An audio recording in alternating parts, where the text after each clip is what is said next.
साथियों नमस्कार।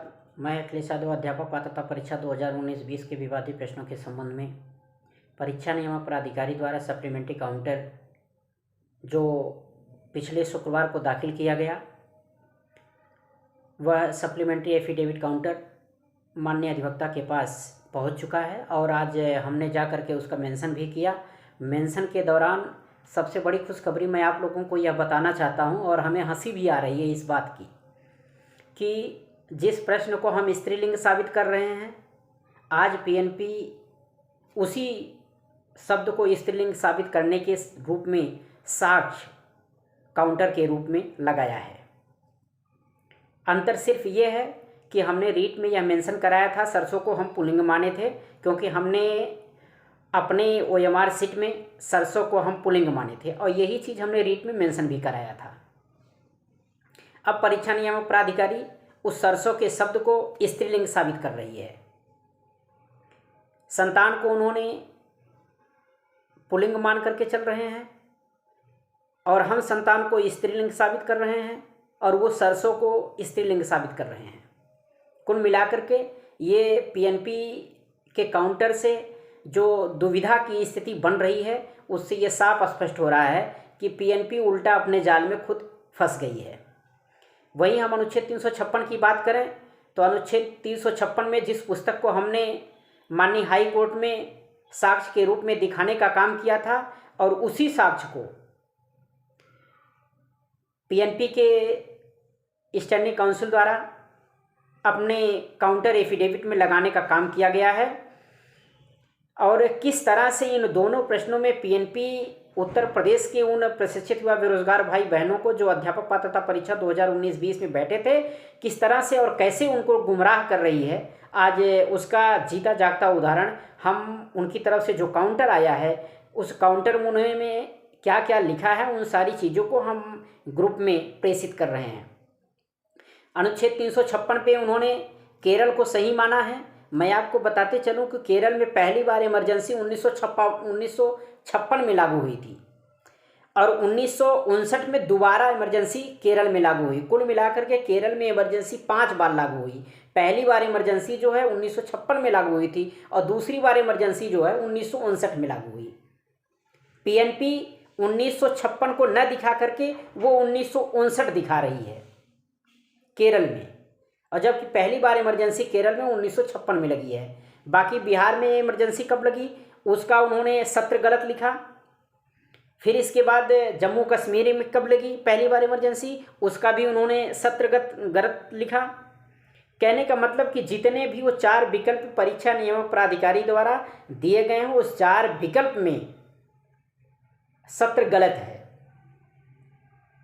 इस तरह से पीएनपी कुल मिलाकर के अपने उल्टे जाल में ही खुद फंस गई है।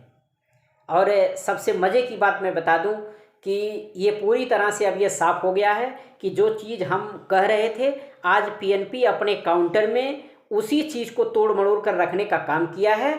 अर्थात हमारे दोनों क्वेश्चन, चाहे हम सरसों की बात करें या अनुच्छेद 356 की बात करें, सारे के सारे क्वेश्चन जो हम चाह रहे थे वही काउंटर में उन्होंने लगा करके दिया। हाँ, अब बात यह है कि हमको उसको रिजवाइंडर दाखिल करना है। रिजवाइंडर दाखिल करने के लिए आप लोगों से निवेदन है और आग्रह है कि आपके दोनों क्वेश्चन पूरी तरह से बढ़ने जा रहे हैं। रिजवाइंडर दाखिल कराइए और आने वाले समय में मैं ये चैलेंज के साथ कह रहा हूँ, आपको अध्यापक पात्रता परीक्षा 2019-20 का अंक पत्र दिला करके पूरे उत्तर प्रदेश में एक नया इतिहास रचने का काम आप लोगों के सहयोग से, आप लोगों के प्यार से और हमारी कठिन परिश्रम के दौरान, इतना आरोप और प्रत्यारोप के दौरान हमने हिम्मत नहीं हारी और हम सबसे ज़्यादा शुक्रगुजार हैं अपने उन 15 से 20 भाई बहनों का जो हमारे साथ कंधे से कंधा मिला करके चल रहे थे। ज़्यादा दिन नहीं है, आने वाली भर्ती में आप इसी 19-20 के टेट के सर्टिफिकेट पर आप सुपर टेट देने का काम करेंगे, ये अखिलेश यादव का वादा है। हम पीएनपी द्वारा जो भी रिजवाइंडर क्षमा करिएगा काउंटर आया है सप्लीमेंट्री के रूप में, क्योंकि जब पिछले दिनों ये बहस हुई थी तो उन्होंने कहा था कि हम सप्लीमेंट्री के दौरान हम साक्ष्य लगाने का काम करेंगे।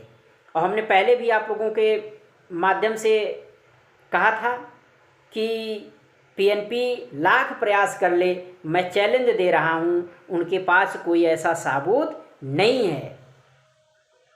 हम इन्हीं शब्दों के साथ आप सभी का तहे दिल से स्वागत, अभिनंदन और वंदन करता हूँ। हाँ, एक चीज़ है साथियों कि उधर तो जो आप लोगों ने शुल्क दिया वो शुल्क ऑलरेडी पड़ा हुआ है, लगभग 7 से 8 हज़ार रुपये जो भी आया वो शुल्क मैं रखा हूँ। अच्छा हुआ कि जब मैं लिखाने के लिए गया था तो अधिवक्ता जी ने ये कहा था कि आप सप्लीमेंट्री काउंटर आने दीजिए, इसके बाद जो है उस सप्लीमेंट्री काउंटर को देख करके रीड में जो संशोधन करना है उसको संशोधन करके उसी रिजवाइंडर के साथ हम दाखिल कर देंगे। इसलिए सप्लीमेंट्री इनका काउंटर आया है, इस पे हमें रिजवाइंडर दाखिल करना होगा। हमारा जो पहले का रिजवाइंडर था अब उस रिजवाइंडर पे बहस नहीं होगा। अब ये जो साक्ष्य दिखा रहे हैं तोड़ मड़ोड़ करके, हमें उस साक्ष्य पे बहस करना है और उस साक्ष्य की प्रतिक्रिया में हमें अपना रिजवाइंडर दाखिल करना होगा। इसलिए आप लोगों के ऊपर अंतिम रूप से ये भार बढ़ेगा और उम्मीद है इस भार को वहन करते हुए आप एकदम निश्चिंत होकर के सुपर टेट की तैयारी करिए। ये अखिलेश यादव दावे के साथ कह रहा है कि आने वाले समय में अध्यापक पात्रता परीक्षा 2019-20 का अंक पत्र आप लोगों के हाथ में होगा और 19 के टेट पर ही आप सुपर टेट दीजिएगा। इन्हीं शब्दों के साथ हम आप सभी का तहे दिल से स्वागत, अभिनंदन और वंदन करता हूं और निवेदन करता हूं कि जो सप्लीमेंट्री एफिडेविट दाखिल की गई है काउंटर के रूप में, उसकी कॉपी हम ग्रुप में प्रेषित कर दे रहे हैं। पीएनपी क्या क्या साक्ष्य लगाई है आप उस साक्ष्य को देख लेना और इसके बाद डॉक्टर डी बसु की जो बुक है उसको भी हम आपके सामने भेज दे रहे हैं, क्योंकि जिस शब्द को मैं स्त्रीलिंग साबित करता था वही पीएनपी जो है आज स्त्रीलिंग साबित अपने काउंटर में कर रही है। कहने का मतलब हमारे दो के दोनों नंबर बढ़ने, पहले भी मैं कर रहा था बढ़ेंगे, और आज भी इनके काउंटर से पूरा स्पष्ट हो गया कि हमारे 2 नंबर बढ़ रहे हैं और गारंटी के साथ बढ़ेंगे। और सभी भाई बहन आराम से बैठ करके आज से सुपर टेट की तैयारी करना शुरू कर दें। इन्हीं शब्दों के साथ आप सभी का तहे दिल से स्वागत, अभिनंदन और वंदन करता हूँ। जय उत्तर प्रदेश प्रशिक्षित युवा बेरोजगार संघ। धन्यवाद।